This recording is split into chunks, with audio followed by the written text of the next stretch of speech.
আপনি যেভাবে মানে পলিটিক্যাল প্রশ্নটা তুলে ধরেছেন, এটা এক ধরনের সভ্যতার দ্বন্দ্বের দিকে নিয়ে যায় কিনা, ইসলাম ভার্সেস ওয়েস্ট। কারণ আরো তো সভ্যতা আছে, যেমন বুদ্ধিস্ট একটা সভ্যতা আছে, তারপর ইন্ডিয়া আছে, যেটা হিন্দু, এবং এটা একটা ভারতীয় একটা সভ্যতা, এবং পাশ্চাত্যের সভ্যতা খ্রিস্টানিটি। তো এদের সম্পর্কে আপনি সার্বজনীন ভাবে কিভাবে আমরা রাজনীতির কথা ভাববো? আমরা তো শুধু মুসলিমদের কথা বলেছি, সেটাও ফাইন, কারণ হচ্ছে মুসলিম, আমি তো এক ধরনের কসমোপলিটিক্যাল, মানে এক ধরনের কসমোপলিটিক্সে আমি বিশ্বাস করি, এক ধরনের প্লুরিভার্সাল এক ধরনের পলিটিক্সে আমি বিশ্বাস করি। তো কাজেই আপনি যেটা বলছেন সেটার সাথে আমি সম্পূর্ণ একমত, যে কিন্তু আরো যারা চিন্তা চেতনার মানুষ আছে, আদার কসমোলজিস গুলোকে কিভাবে আমরা একটা সার্বজনীন রাজনীতির মধ্যে ইনক্লুড করতে পারবো, যারা নাকি মুসলিম নয়, তাদের যে দৃষ্টিভঙ্গি, তাদের যে বিশ্ব চিন্তা, এটাকে আমরা কিভাবে একটা সার্বজনীন রাজনীতির মধ্য দিয়ে আমরা নিয়ে আসতে পারবো, সেটা হচ্ছে আমার প্রশ্ন। ভাই, আপনি কি প্রশ্নটা তারেক ভাইকে করলেন? হ্যাঁ, হ্যাঁ, হ্যাঁ, হ্যাঁ। তারেক ভাই কি আছেন? হ্যাঁ, আসি লেভিন। গুড টু জি। Here you brother. Same here. আপনি আচ্ছা আমার আচ্ছা। কথা শুনেছেন? হ্যাঁ হ্যাঁ হ্যাঁ হ্যাঁ, তোমার প্রশ্নটা হ্যাঁ, আমি হ্যাঁ। শুনছি ভাইয়া। তো জি, হ্যাঁ। হ্যাঁ, এখন আমার ফাউন্ডিং যেই ক্রিটিক সেটা হলো ইউনিভার্সালিজম ইজ ইটস, মানে ইটসেলফ। এটার মধ্যে তো প্রবলেম আছে, তাই না? আমি যদি ইউনিভার্সালিজমকে কায়েম করতে গিয়ে ফ্যাসিজমের শুরুটা কোথায় হয় আসলে? হুম, ফ্যাসিজমের শুরুটা হয় এই ইউনিভার্সালিজমকে কায়েম করতে গিয়ে হুম। আমরা একটা বিশেষ ধরনের পার্টিকুলার কায়েম করে ফেলি। There is no such thing as universalism. তাহলে আমরা কি করব? আমরা যদি ইতিহাসের দিকে তাকাই, এই যে তুমি যতগুলো সভ্যতার কথা বললা তাদের সবার ভিতরে হিন্দু সভ্যতা, বৌদ্ধ সভ্যতা, মানে মানুষ যতগুলা সভ্যতা ক্রিয়েট করছে।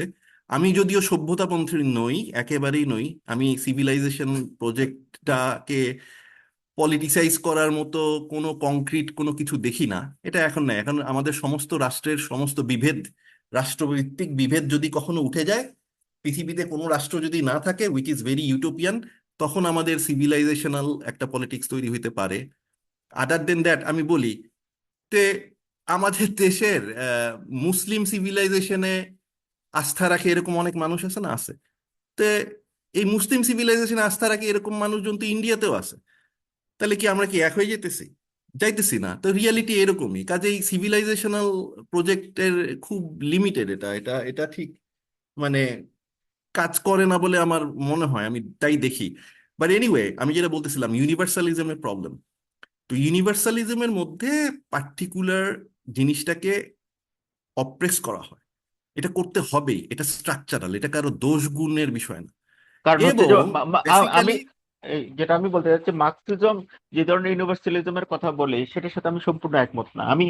কিন্তু প্লুরিভার্সাল রাজনীতির কথাও যদি বলেন, তো আমাদের তো রিলেট করতে হবে, যেহেতু আমরা একই গ্রহের মধ্যে আছি, বিভিন্ন সভ্যতার যে হ্যাঁ, আমি আমি মানুষের সাথে এখানে আমাদের। আসতেছি। এটা খুবই ইম্পর্টেন্ট প্রশ্ন লেবিন, আই এগ্রি উইথ ইউ 100%। মানে সোজা হিসাব করলে আমি প্রশ্নটা যদি রিফ্রেম করি, যে যে যেই পার্টিকুলারই থাকুক না কেন, তাদের মধ্যে তো একটা ঐক্যের জায়গা থাকতে হবে। সেটা কি? সেটা যদি আমি কোট আনকোট ইউনিভার্সাল আকারে ধরি, তাহলে সেটা কিরকম হবে? হ্যাঁ, এইটা তো প্রশ্ন, এটা খুবই ইম্পর্টেন্ট প্রশ্ন। সেই প্রশ্নের আমরা কিছু নজির দেখি যে ইতিহাসে এটাকে কিভাবে রিজলভ করার চেষ্টা করা হয়েছে। এটার কোনো ব্ল্যাক অ্যান্ড হোয়াইট ফর্মুলা নাই। এটা যখন যেভাবে কাজ করে, এটা কিরকম, আমরা যদি ইতিহাসের দিকে তাকাই তাহলে আমরা দেখব যে বেঙ্গল প্যাক্ট, হ্যাঁ, বেঙ্গল প্যাক্টের সময় এরকম হিন্দু এবং মুসলমানদের মধ্যে এমন ভাবে একটা মীমাংসা ফয়সালা করার চেষ্টা করা হয়েছিল, যেটা কিনা লিবারেল ইউনিভার্সালিজম ভিত্তিতে ছিল না। কিন্তু এই বেঙ্গল প্যাক্ট কি কোনো মুসলমানের আইডিয়া? এটা তো একজন হিন্দুর আইডিয়া, তাই না? কিন্তু আমরা দেখব যে এই আইডিয়াটা এত ইউনিক ছিল যে বেঙ্গল প্যাক্টের সময়, এটা কত 1900 কত সালের দিকে, 20, মানে 26 10-এর পরে সম্ভবত। 20-এর পরে, 20-এর পরে। হ্যাঁ হ্যাঁ হ্যাঁ। তো এই যে আমাদের দেশবন্ধু চিত্তরঞ্জন দাস, উনি এইটা, এই আইডিয়াটা ছিলেন, আমি 100% সাপোর্ট করি। তো এখন দেশবন্ধু কি আমার খলিফা? তো না, দেশবন্ধু তো আমার খলিফা না। কিন্তু দেশবন্ধু তো আসলেই দেশবন্ধু হওয়ার যোগ্যতা যে উনার ছিল, তো উনার প্রস্তাবে বোঝা যায়। এবং মুসলিম লীগ এই প্রস্তাবকে সমর্থন দিছিল। এখন ওই প্রস্তাবটা কি ওই রকম ভাবে এখন কাজে লাগানো যাবে? এখন কি সেই কনটেক্সট আছে? না, সেটা যাবে না। কিন্তু আমি বলছি এই স্পিরিটটাকে আমাদেরকে ধরে রাখতে হবে। তো এখন আমরা যদি স্বাধীনতার পরবর্তী সময় দেখি, যেমন শহীদ প্রেসিডেন্ট জিয়াউর রহমানের সময় পঞ্চম সংশোধনীর মাধ্যমে যে রাষ্ট্রটা করা হয়েছিল, সেটাও আবার এই রকমের একটা চেষ্টা ছিল। কিন্তু বারবার আমরা ইউনিভার্সালিস্টদের নানা রকম আক্রমণের শিকার হইতে দেখি এই এই সমস্ত প্রবণতা সমূহ। মানে যখনই কেউ এরকম ইনিশিয়েটিভ নিছে, আমরা জানি এটা তো উই নো এভরিওয়ান রাইট কারা এটা করছে। মানে শহীদ প্রেসিডেন্ট জিয়াউর রহমান যেই সব ধরনের মানুষকে যে একসাথে করার একটা চেষ্টা করছিলেন, ওই সময় এটাকে অপোজ করছে কারা? এই মার্কসিস্টরাই। অথচ উনার যেই প্রচেষ্টাটা ছিল তার মধ্যেও কিন্তু মার্কসিয়ান একটা একটা স্কুলের মার্কসিয়ানরা ছিলেন ওখানে, তাই না? তো আমরা যদি আমরা মার্কসিয়ানদেরকে কিভাবে দেখি? আমি নিজে তো একসময় এই ট্র্যাডিশনের অন্তর্গত ছিলাম। তো এইখানে তো আমি অনেক মানুষকে দেখছি যে যারা যুক্তি বুদ্ধি দিয়ে বিচার করে, ধর্ম না হোক, তাই না? তো এই যুক্তি বুদ্ধি দিয়ে তো আমরা এইটুকু অন্তত বুঝতে পারতেছি যে ওই প্যারাডাইমটা ইজ নট ওয়ার্কিং এনিমোর। তো এখন এই দক্ষিণপন্থীরা আসলো রে, হায় হায় রে, গেল রে, সবকিছু সবকিছু ইসলামীদের দখলে চলে গেল। এই হায় হায়, এই হায় রব তুলে কোনো লাভ নাই। বরঞ্চ আমাদের একটা কমেন্টেরিয়ান স্টেটের দিকে যাইতে হবে, যে communitarian state is not an Islamic state. ঠিক আছে, কাজে ভয়ের কিছু নাই। কিন্তু আমরা কমেন্টেরিয়ান স্টেট করব কেন? সমাজ এবং রাষ্ট্রের মধ্যে এই যে বৈষম্য, এই যে বৈষম্য বিরোধী ছাত্র আন্দোলন, এটা তো খালি কোটার বৈষম্য না। এই বৈষম্য একটা বড় বৈষম্য, যেখানে সমাজ এবং রাষ্ট্র বিভাজিত হয়ে আছে। বিভাজিত না শুধু, অ্যান্টাগনিস্টিক হয়ে আছে। রাষ্ট্রের ভিতরে সমাজের কোনো প্রতিফলনই নাই। ঠিক আছে। এবং এই কারণে, একই কারণে ইউনিভার্সালিস্ট এই ইউটোপিয়ার কারণে আমরা কিন্তু আমাদের রাষ্ট্র ব্যবস্থা এবং রাজনীতিকে প্রপারলি ডিকলোনাইজ করতে পারি নাই। তো এই দিকে যদি আমাদেরকে খেয়াল দিতে হবে, এদিকে খেয়াল দিতে হলে মার্ক্সবাদ, সেকুলার রাজনীতি, লিবারাল রাজনীতিকে পুনর্গঠন করতে হবে তাদের শুধু রাজনীতিক জায়গা থেকে না, তাদের চিন্তার জায়গা থেকে। আমরা এতকাল ভুল পথে হাঁটছি, আমি আবারও বলতেছি। আমরা ধর্মকে পুনর্গঠন করতে চাইছি, যেটা যেটা ইউরোপে কাজ করছিল, but it's not gonna work here in Bangladesh. So এখানে লিবারালিজমকেই পুনর্গঠন করতে হবে, সেকুলারিজমকেই পুনর্গঠন করতে হবে, তাদের ফাউন্ডিং এক্সিওম গুলা তাদেরকে রিরাইট করতে হবে, রিভিউ করতে হবে। এই হলো কথা। আদারওয়াইজ আমরা ইউনিভার্সালিজমের নামে পার্টিকুলারাইজ করব এবং সেটা ফ্যাসিজম কায়েম করবে আবারও। ধন্যবাদ। হ্যাঁ, তো আমার কথা হচ্ছে আরো তো এটা তো গত শতাব্দীতেও এই ধরনের চেষ্টা হয়েছে, যেমন মৌলানা ভাসানী, তারপর গান্ধী, গান্ধীর স্বরাজ, তারপর মৌলানা ভাসানীর রবুবিয়াত, তারপর আবুল হাসিম। না না না না, মৌলানা কিন্তু লেভিন, মৌলানা ভাসানী কোনো অবস্থাতে এটা করেননি। মৌলানা ভাসানী ইসলামকে পুনর্গঠন করতে গেছেন এই যে রবুবিয়াত টবুবিয়াত বলে। আচ্ছা, হুম, খুবই ভালো কথা, রবুবিয়াত ইজ ভেরি গুড, আমি এটাকে অ্যাকসেপ্ট করি। বাট রবুবিয়াত হাকিমিয়াত বাদ দিয়ে কিভাবে হবে? এটা তো হবেই না, ওটা তো রবুবিয়াত না, দ্যাটস সামথিং এলস। রবুবিয়াত যদি আমি রবুবিয়াতি আল্লাহ রব, এটাকে যদি আমি মেনে নেই, তাহলে আল্লাহ আইনের মানে কর্তা, এটাকে আমি কেন মেনে নিব না? আল্লাহ ক্ষমতার কর্তা, এটাকে আমি কেন মেনে নিব না?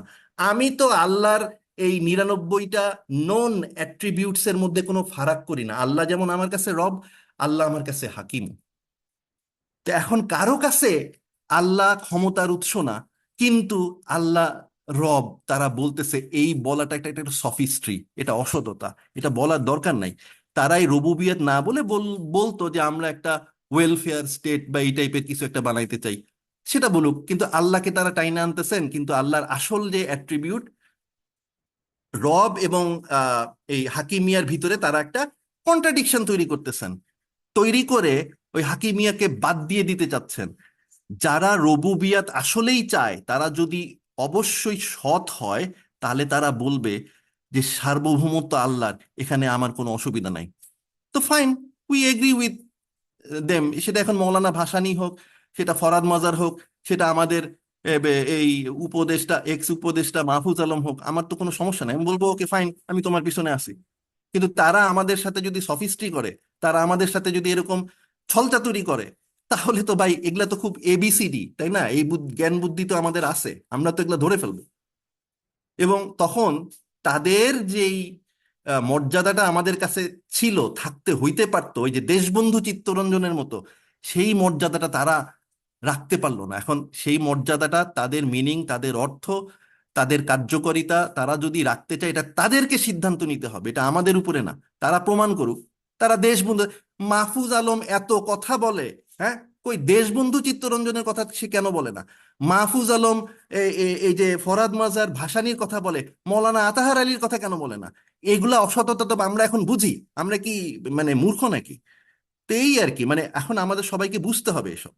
তো এই সমস্ত এই সফিস্টি করে লাভ নাই। 24-এ যেই জনতা বলে ফেলছে তুমি কি আমি কি রাজাকার রাজাকার, সেই জনতার সাথে সফিস্টি কইরা আমরা কিন্তু পার পাবো না।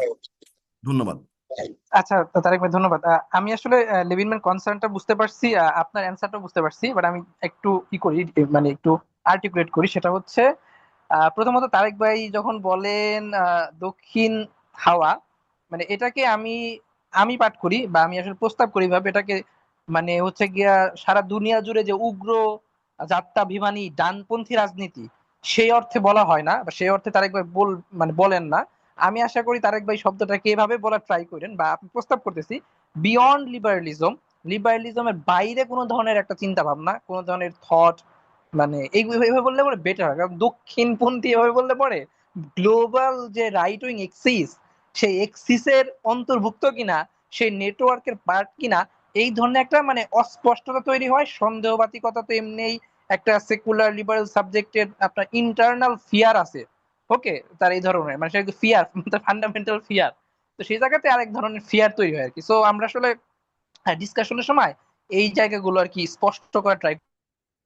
আর হচ্ছে গিয়া লেভিন ভাই যেটা বলছেন সেটা খুব ইন্টারেস্টিং। লেভিন ভাই বলছেন যে আমরা তো আসলে মানে মানে ইসলামিস্টদের ক্রাইসিসটা বুঝলাম লেভিন ভাইয়ের কথা, কিন্তু আহ, এর বাইরেও অন্যান্য ব্যক্তি সকল মানে বিভিন্ন মানে বিভিন্ন গোত্রের, বিভিন্ন ধর্মের, বিভিন্ন বর্ণের, সম্প্রদায়ের মানুষজন আছে, এদেরকে আমরা কিভাবে অ্যাড করবো? এখন লেভিন ভাইয়ের কলাপ হচ্ছে গিয়া এমন একটা জায়গাতে আমাদের আসতে হবে, গ্রাউন্ডে আসতে হবে, যে গ্রাউন্ডের ভিতরে আমরা সকলকে অ্যাকোমোডেট করতে পারি। এই হচ্ছে আলাপ। কিন্তু লেভিন ভাই এটা ক্লিয়ার করে নাই, বা হয়তো উনি সময় পেলে করবেন, সেটা হচ্ছে গিয়ে সেই মানে গ্রাউন্ডটা কিরকম।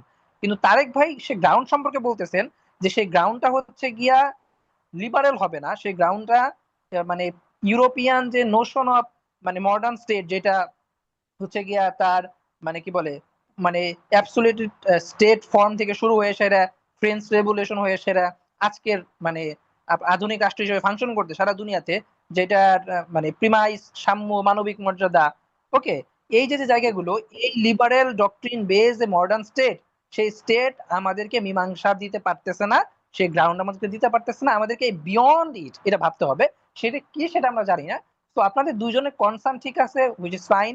এখন আমরা এই গ্রাউন্ডটাতে আমাদেরকে যাইতে হবে আর কি। সো আমি যেটা বলতে চাচ্ছি, তার একবার প্রস্তাব হচ্ছে সে গ্রাউন্ড হচ্ছে গিয়ে একটা পোস্ট সেকুলার হইতে হবে। নর্মালি আমাদের এখানে বলা হয় যে হচ্ছে গিয়ে তুমি নিজেকে ডিসিপ্লিন করো, নিজেকে ঠিক করো, তোমার আয়নাতে চেহারা দেখো, তুমি পোস্ট ইসলামিজম করো। নর্মালি এই ধরনের প্রস্তাব দেওয়া হয়, তার একবার সেই প্রস্তাবের বাইরে যে বলতেছে না, আর এখানে আর ধর্মকে পুনর্গঠনের কোশ্চেন নাই। কোশ্চেনটা হচ্ছে গিয়ে এখন যারা মানে পুনর্গঠন করার কথা দাবি করতেছে, সেই লিবারেল মার্ক্সীয় যে অক্ষ, সেই অক্ষের হচ্ছে পুনর্গঠন করতে হবে। তো হচ্ছে গিয়ে তারেক ভাই আসলে মানে খেলার দান উল্টে দিছে বইলে আমার ধারণা। তো এই হইতেছে আলাপ, লেভিন ভাই এবং তারেক ভাই আলাপটা খুব ইন্টারেস্টিং আমাদের জন্য, বিশেষ করে জুলাইয়ের সাথে সাথে এই আলাপগুলো তৈরি হয়েছিল, কিন্তু এই আলাপগুলো সোসাইটিতে মানে ফাংশন করার আর সুযোগ হয়ে উঠতে পারে না, মানে পরিসর তৈরি হতে পারে না। তো আমরা আসলে সেই পরিসর তৈরি করতে চাই। তো আজকের আলোচনায় আড্ডাটা বলতে সেই পরিসর তৈরি করার একটা মানে আমি জাস্ট একটা লাইন বলি, সরি বাড়ি বাড়ি, সরি টু ইন্টারাপ্ট, আমি জাস্ট একটা লাইন বলি। সেটা হলো, আমি সত্যি কথা বলি, আমি কংক্রিটলি যে জুলাই যে মানে সম্ভাবনাটা দেখি, সেটা হলো আমি, লেভিন ইত্যাদি বা আমাদের মতো মানুষরা মিলে একটা স্টেট, স্ট্রং বাংলাদেশ স্টেট তৈরি করতে পারি আমরা। হ্যাঁ, এবং সেইটার জন্য আমরা আলাপ আলোচনা করতে পারি। এই জিনিসটা, এই সম্ভাবনাটা আমি দেখি। এখন এইটার কংক্রিট ফর্মুলেশনটা কি হবে, সেটা ওই আলাপ আলোচনার মধ্যে দিয়েই নির্ধারিত হবে। কিন্তু আলাপ করতে গিয়ে যদি লেভিন আমাকে অপ্রেস করে বা আমি লেভিনের টুটি চিপে ধরি, কথা বলতে না দিই, তাহলে হবে না এটা। এইটুকুই। ধন্যবাদ। জি জি, তো তা তো অবশ্যই। হ্যাঁ, আমি যেটা বলবো সেটা হচ্ছে আপনি যেসব প্রশ্নগুলো তুলেছেন সেগুলো তো গ্লোবাল থিওরির একদম মানে কাটিং এজ ডিবেটের মধ্যে পড়ে আর কি। এগুলো নিয়ে পুরো পৃথিবীব্যাপী কথা হচ্ছে। তো কাজে আপনি যেগুলো বলেছেন আমি সম্পূর্ণ একমত সেটার সাথে, আপনি যেগুলো বলেছেন সেটার সাথে একমত, কিন্তু এরপরে আরো কিছু কথা বাকি থাকে, যেমন এসকোবার, যেমন সোসাইটি এবং রাষ্ট্রের দ্বন্দ্বের কথা বলেছেন। এটা তো একদম অ্যানথ্রোপোলজির শুরু থেকে এইসব বিষয়ে কথা হয়েছে, যেমন পিয়েরে কাস্ট্রের একটা বই আছে সোসাইটি এগেইনস্ট স্টেট, এই বইটার নাম, যারা অ্যানথ্রোপোলজিস্ট এবং অ্যানার্কিস্ট আছে তাদের জন্য এটা অবশ্যই পাঠ্য একটা বই। তারপর ডেভিড গ্রেভার আছে, ডেভিড গ্রেভার অ্যানথ্রোপোলজিস্ট, যিনি বলছেন যে সমাজের সাথে রাষ্ট্রের বিরোধটাকে উনি ভালোভাবে দেখেছেন। তারপর মিশেল ফুকু যখন বলছে যে সোসাইটি মাস্ট বি ডিফেন্ডেড, তখন তখন নিউ লিবারাল স্টেটের বিপক্ষে উনি সোসাইটিকে টেনে নিয়ে আসছেন। তো এই জিনিসটা অ্যানথ্রোপোলজিস্টরা অনেক আগে থেকে আলোচনা করছে, বোঝার চেষ্টা করছে। তার যে জেমস স্কট সোসাইটি এবং রাষ্ট্রের বিরুদ্ধে সাউথ ইস্ট এশিয়ার কনটেক্সটে ব্যাখ্যা করেছে। তো এগুলো যেহেতু আমি অ্যানথ্রোপোলজি নিয়ে পড়াশোনা করেছি, এগুলো আমি অনেক অনেক মানে ইয়ার বইয়ের নাম বলতে পারে আর কি, আপনি যেটা বলছেন সেটা সেটা অনেকগুলো বইয়ে ব্যাখ্যা করে দেখানো হয়েছে। তো কাজে এগুলো একদম থিওরিটিক্যাল আলাপ এবং খুবই প্রাসঙ্গিক আলাপ। এই যেমন গান্ধীর মধ্যেও সেটা দেখা যায় যে উনি যখন স্বরাজের কথা বলছেন, উনি তো স্টেটের কথা বলছেন না, উনি তো সোসাইটিকে কিভাবে বাঁচানো যাবে সেটার কথাই বলছেন। কিন্তু এই বিভিন্ন কয়েকজন থিওরিস্ট লাইক দিব্যা দ্বিবেদী আর্গু করছে যে গান্ধী হচ্ছে এই যে গত শতাব্দীতে এই সোসাইটিকে রিকনস্ট্রাক্ট করার মাধ্যমে একটা মেজরিটেরিয়ান একটা সোসাইটির কল্পনা করেছে, মানে সবাইকে একটা হিন্দু ফোল্ডের মধ্যে নিয়ে আসছে। ভারতীয় জনগোষ্ঠী তো সবাই তো হিন্দু না, ওখানে দলিত আছে, ওবিসি আছে, আদিবাসী আছে, কিন্তু এই রাষ্ট্রের বিরোধিতা করার নামে গান্ধী যেটা করছে সেটা হচ্ছে যে এক ধরনের হিন্দুইজমকে পপুলার করেছে এবং হিন্দুইজমকে ইউনিফাইড করেছে। তো এখন যদি আমরা রাষ্ট্রের বিপক্ষে যাওয়ার একটা পপুলার ইসলাম যদি আমরা তৈরি করি, সেটা সেটা যদি পার্বত্য চট্টগ্রামের আদিবাসীদের কোনো রা এটার সাথে রিলেট না করতে পারে, তাহলে গান্ধীর মতোই এটা ফেল হতে বাধ্য। গান্ধীর স্বরাজ যেমন ফেল হয়েছে এবং নরেন্দ্র মোদীর নতুন একটা হিন্দুত্ব বা এটার বীজ গান্ধীর মধ্যেই ছিল। যেমন গান্ধী যেভাবে হিন্দুইজমটাকে পপুলারাইজ করেছে, এটা সুবিধা পেয়েছে আরএসএস অথবা বিজেপি। তো আমরা একটা এই রাষ্ট্রের বিরুদ্ধে, সেকুলার রাষ্ট্রের বিরুদ্ধে আমরা এক ধরনের ইসলাম খাড়া করলাম, কিন্তু সেটা যদি আবার উগ্র ডান, যেটা আমরা, আপনার অবস্থান উগ্র ডানপন্থী নয় সেটা আমি বুঝতে পারছি, এটা এক ধরনের পোস্ট সেকুলার পলিটিক্স, কিন্তু সেটা সুবিধাভোগী যদি হয় যে একদম ডানপন্থী লোক, মানে এই যে রাজনৈতিক গোষ্ঠী যেমন বিজেপির মতো, বাংলাদেশে একটা যদি এই ধরনের একটা গোষ্ঠীর উত্থান ঘটে তাহলে তো সমস্যা। আপনি এটা কিভাবে দেখবেন? তারিক তারেক ভাই ভাই হ্যালো, কি? হ্যাঁ, হ্যাঁ, হ্যাঁ, কোথায় গেছিলাম জানি হ্যাঁ না। শুনতে পাচ্ছি। হ্যাঁ, হ্যাঁ, আচ্ছা এটা বলছে, হ্যাঁ। আচ্ছা, তো আপনি শুনছেন লেভিন ভাইয়ের প্রশ্ন, লেভিন ভাইয়ের মানে কমেন্ট আর কি ওভারঅল। মানে লাস্ট প্রশ্নটা একদম শেষের মানে কয়েক সেকেন্ড আমি মিস করছি, মানে এই ইয়ের কারণে, কানেক্টিভিটির কারণে। একটু দুজনে করে দেই। সেটা হচ্ছে কি আপনার পলিটিক্যাল যে প্রপোজিশন, সেই প্রপোজিশনটা definitely post secular, no problem. কিন্তু এই পোস্ট সেকুলার পলিটিক্সটা মানে ভাইকে উদাহরণ দিচ্ছে যে গান্ধীর মানে লিবারেল স্টেটের বাইরে যায় হ্যাঁ সেটা। ওটা আমি শুনছি, গান্ধী প্রশ্নটা বলো। মানে প্রশ্ন হচ্ছে গিয়া যে মানে পোস্ট সেকুলার পলিটিক্সটা কি ওই মানে বিজেপির মতো কোন ধরনের উগ্র ডানপন্থীদেরকে মানে একটা মানে মানে জমিন প্রস্তুত করে দিবে কিনা, যেটা অলরেডি আমাদের সামনে আমরা হিস্টোরিক্যালি এক্সপিরিয়েন্স করতেছি, সেই এক্সপিরিয়েন্সের জায়গা থেকে ভাই এর প্রশ্ন। বুঝছেন পয়েন্টটা? আচ্ছা, এটা খুবই গুরুত্বপূর্ণ প্রশ্ন এবং এই আশঙ্কাটা খুবই কংক্রিট, ঠিক আছে। এবং এই আশঙ্কাটাকে আমাদেরকে, মানে আমরা যারা ইসলামী রাজনৈতিকতার লাইনে আছি, আমাদেরকে অবশ্যই এটার উত্তর দিতে হবে এবং স্বতঃস্ফূর্তভাবে এবং স্যাটিসফ্যাক্টরি অ্যান্সার দিতে হবে। এইটা আমাদের কর্তব্য। এইটুকু আমি বলবো এই মুহূর্তে। পরবর্তীতে যেটা বলবো সেটার একটা ইঙ্গিত দিয়ে রাখি যে না, এটা হবে না।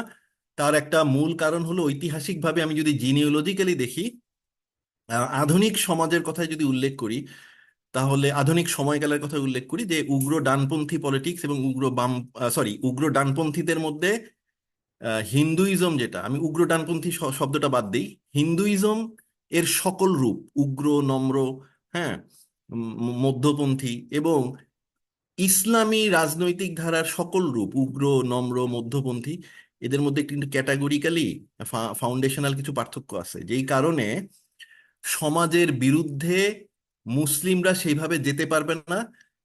মানে উগ্র ডানপন্থী মুসলিম যারা সমাজের বিরুদ্ধে, ওরাও যদি, আচ্ছা, উগ্র ডানপন্থী মুসলিমরাও যদি বাংলাদেশে কোনোভাবে, এটা জাস্ট একটা হাইপোথেটিক্যাল সিচুয়েশনের কথা বলতেছি, যদি রাজনীতির ক্ষমতা নিয়ে নেয়, তাহলে ওইটাও হবে ওভারঅল পিপলস উইলের বিরুদ্ধে। এটা খেয়াল কইরো আমি কি বললাম। কারণ বাংলাদেশের মানুষ উগ্র ডানপন্থী পলিটিক্সের ওই রূপটার সাথে মোটেও মানে একমত না। কিন্তু আমাদের পরিস্থিতি তো ওই জুজুর ভয় দেখায় লাভ নাই। আমরা যেটা দেখি এই বিশেষ করে আম, জুলাইয়ের পরবর্তী সময় আমরা বেশি না পপুলার টক শো গুলাতে যদি খেয়াল করি বা ক্রিটিক্যাল মানে লেখালেখির মধ্যেও আমরা যেটা খেয়াল করি, সেটা দেখবো যে সেকুলাররা যেই কথা বলতেছে যে উগ্র ডানপন্থী পলিটিক্সের জুজুর ভয় দেখায় মধ্যপন্থী ডানপন্থী পলিটিক্সটাকে খারিজ করতেছে। এইটা এইটা কাম্য না, এটাও একই সমস্যা। তো এইটা একটা এই পলিটিক্যাল ধান্দাবাজি, এটা ঠিক না। বরঞ্চ ওই যে আমি বললাম ঐক্যবদ্ধভাবে আমরা যেহেতু বিজেপিকে মোকাবেলা করতে পারি, ঐক্যবদ্ধভাবে আমরা মুসলিমদের মধ্যে যারা উগ্র ডানপন্থী তাদেরও মোকাবেলা করতে পারি। কিন্তু ঐক্যের পাটাতনটা কি হবে? ঐক্যের পাটাতনটা কোনো অবস্থাতেই সাম্য মানবিক মর্যাদা হবে না। ঠিক আছে? ঐক্যের পাটাতনটা হবে সমাজ, ঐক্যের পাটাতনটা হবে শরিকানা, ঐক্যের পাটাতনটা হবে ন্যায্যতা। এই আর কি আমার কথা। আচ্ছা, ঠিক আছে। আমরা গুরুত্বপূর্ণ ইতে ছিলাম। লেভিন ভাই, আপনাকে থ্যাঙ্কস খুবই গুরুত্বপূর্ণ গুরুত্বপূর্ণ প্রশ্ন তোলার জন্য, আপনার কমেন্ট করার জন্য। তারেক ভাইকেও থ্যাঙ্কস। আমরা এখন আরেকজনের কাছে যাইতে যাচ্ছি আর কি। তো যাওয়ার আগে জাস্ট আমি একটু একটা নোক্তা দিই, সেটা হচ্ছে লিভিন ভাই যেটা বলেন আর কি, মানে অ্যান্থ্রোপোলজিক্যাল পার্সপেক্টিভ, আমার কাছে মনে হয় তারেক ভাই ওই পার্সপেক্টিভ থেকে মনে হয় দেখেন নাই উনি।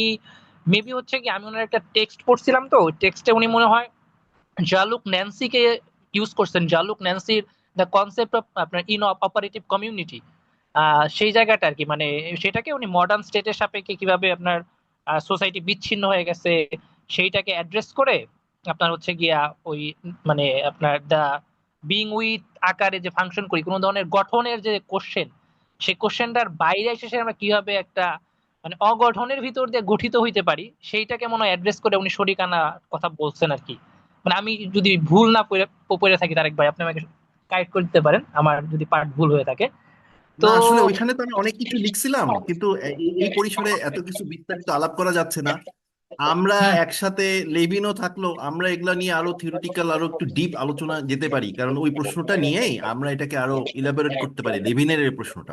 হুম, অসুবিধা নাই। I would love to do that. Okay, ঠিক আছে। আর তানজিন ভাই 10 মিনিটের ভিতর জয়েন করবে। আমরা এখন হচ্ছে গিয়া ফয়সাল আহমেদ ভাই আছেন আমাদের সাথে। ফয়সাল ভাইকে আমি দাওয়াত দিয়ে আনছি। আহ ফয়সাল ভাই, আপনি কেমন আছেন? আপনি আমাদের এই আলোচনা যে শিরোনামের সাপেক্ষে বা এর বাইরে, আপনি হচ্ছে গিয়া বা আলোচনা এখন অব্দি যতটুকু হয়েছে বা আমাদের ভিতরে, এই আলোচনার সাপেক্ষে আপনি আমাদেরকে যদি কিছু মূল্যবান নোক্তা দেন, আমরা হয়তো বা মানে এগুলো নিয়ে আরো এখানে জি এখানে আমি জি যদি জাস্ট আমাকে কয়েক সেকেন্ড সময় দেওয়া হোক, আমি জি জি, আচ্ছা আচ্ছা, লিবিন ভাই বলেন বলেন, তারপরে ফয়সাল ভাইকে আমরা। জি ভাই বলেন। হ্যাঁ লিবিন ভাই বলেন।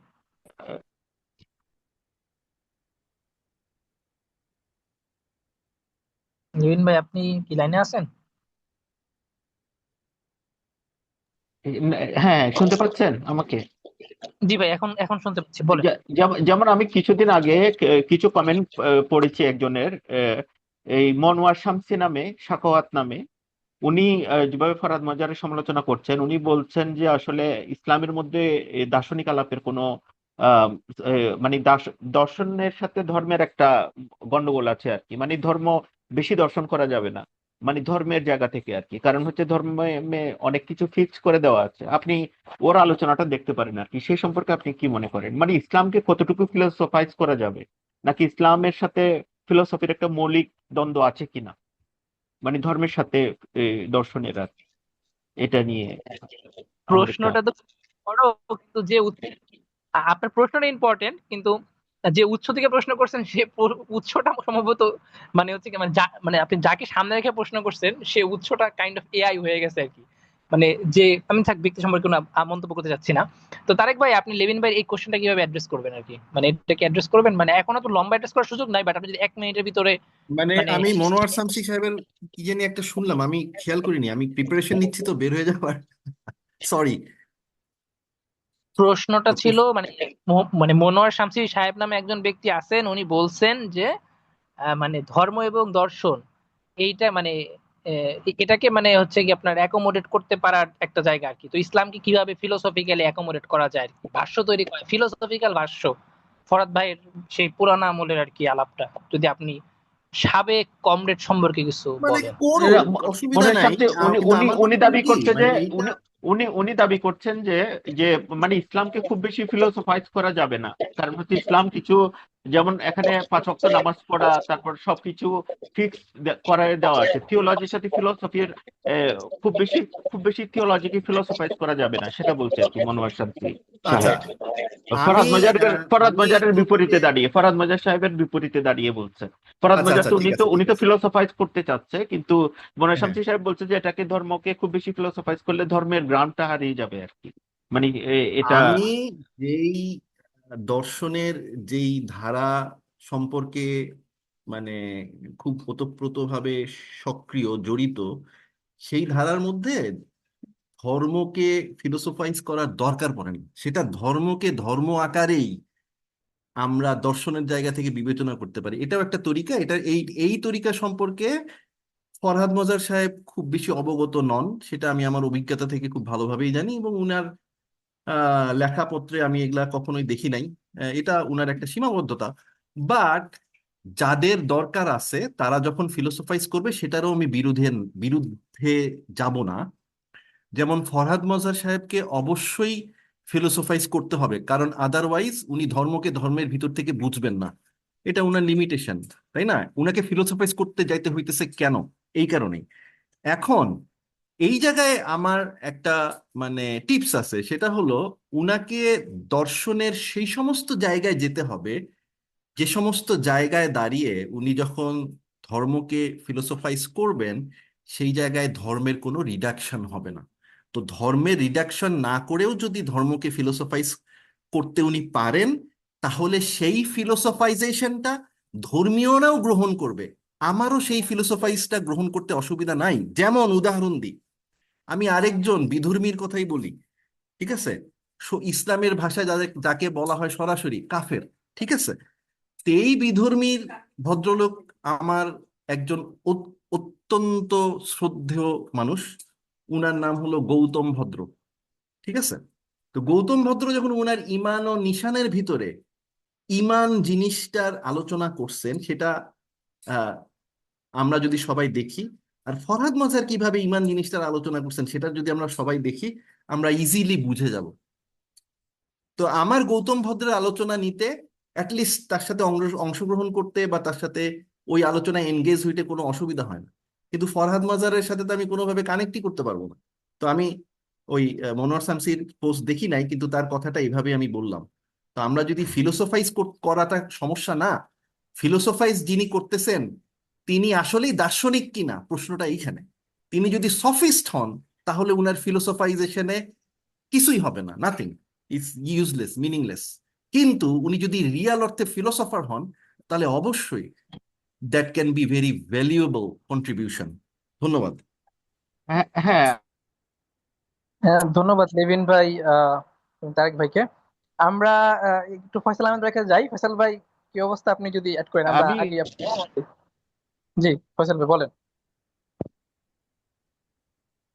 ফয়সাল ভাই, আপনার মুখ দেখাইতে পারেন আমাদেরকে, আমরা অনেকক্ষণ ধরে মুখ সাফাইজ দেখতে করার পাচ্ছি। মাধ্যমে, হ্যাঁ, এটা দীপেশ চক্রবর্তী যখন মানে অ্যানথ্রোপোসিনের আলাপে বলছে যে কিভাবে একটা নেগেটিভ ইউনিভার্সালিটির কথা উনি বলছেন, ঋণাত্মক সর্বজনীনতা, এবং এই নেগেটিভ ইউনিভার্সালিটির উপর দাঁড়িয়ে কিভাবে বিভিন্ন ধরনের পলিটিক্সকে একটা মানে একসাথে করা যায়। বিভিন্ন ধরনের এটা ইসলামিক কসমোলজি এবং অন্যান্য কসমোলজিকে কিভাবে একসাথে আনা যায়।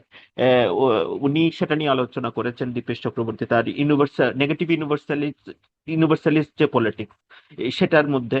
আবার গায়ত্রী স্পিবাক যখন প্ল্যানেটারি পলিটিক্স এর কথা বলছে, উনিও প্রায় একই ধরনের সিদ্ধান্তে যাচ্ছেন। আমার মনে হয় ফরহাদ মজার, ওনাদের সাথে ফরহাদ মজারের কিছুটা মিল আছে। এই সম্পর্কে আপনি কি বলবেন? এই ধরনের পলিটিক্স সম্পর্কে কি বলবেন? এটা সীমাবদ্ধতা, এই প্ল্যানেটারি পলিটিক্স অথবা ঋণাত্মক নেগেটিভ ইউনিভার্সালিস্ট পলিটিক্স এর সম্ভাব্য সীমাবদ্ধতা কি হতে পারে?